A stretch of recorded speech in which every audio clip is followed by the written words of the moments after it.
In the city of St. Louis, the mayor is an active proponent of charter schools. How can we as public school system counter the push toward charter schools, or should we embrace that push? It's so funny. The first meeting I ever had with our current mayor, Shirley Franklin, who I admire, as you probably picked up from my comments about her. The first meeting I ever had with her, she was not mayor then in 1999, was around a charter school. She was actually supporting the first charter school that opened in Atlanta the year I arrived, the Drew Charter School. And at that time, people were just so despondent and about to give up on the public schools that they were looking for something else. And the charter school movement was beginning to take off. And so what I said was that I would embrace the charter schools because I use the analogy of the post office and FedEx and mailbox, etc.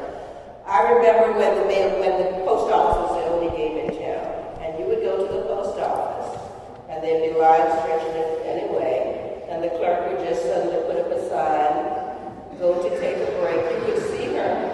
She would be standing right there talking and laughing, and when she thought her time was up, she'd come back and do that anyway. It was the only game in town. UPS came along, FedEx began to encroach on them, mailbox, etc. No. I go to the post office a couple of years ago to renew my passport. I didn't recognize the place. Madam, over here, please. Those are the boxes here. Everything was ordered, chop, chop. I was in and out, and I was like standing outside saying, what just happened? What just happened was there's competition here. And if you didn't, and they realized it. And so I said, you know what, for too many years as educators, we were the only game in town. And parents who had no money had no choice. Middle-income parents, teachers who had some money, everybody else could select whether it's Catholic school, private school, whatever kind of school, if they didn't like the public schools. But the vast majority of our families were trapped in schools, whether they worked or not, they were trapped. Having said that, I also believe that the charter schools need to be quality charter schools.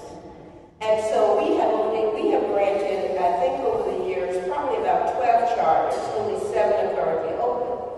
Because we have been very selective about the charter schools that we recommend for approval. Because not every good idea, not every group that's well-intentioned knows anything about teaching kids either. And so we believe that if charters are coming forward, they ought to have innovative practices, they ought to have all of those pieces that we as educators know make schools function well.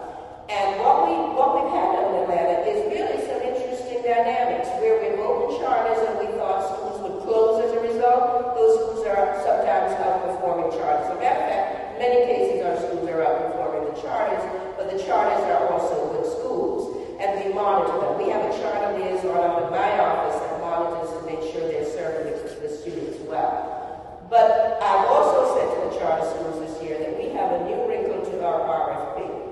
There are certain areas of the system where we would welcome a charter opening. That's usually not where they want to go. We've also said we don't need any more elementary school charters. All of our elementary schools are doing well. We want you to take on some of our middle schools. You know that group that everybody's afraid of? We want to see what you can offer us there in innovation, etc. And we're going to try to see if some of them will step up. KIPP has opened. KIPP opened 2 schools in Atlanta. One worked, one didn't. They closed it. One that didn't work. Didn't work for the same reasons public schools often don't work. Poor leadership, poor quality teaching, poor board governance. It failed. KIPP is now opening, has been approved to open another school. So we will see how this second one works out. I'm saying all of this to say I don't think we should be afraid of charters. I also believe there's a good opportunity for charters to influence policy. KIPP, for example, has a longer day.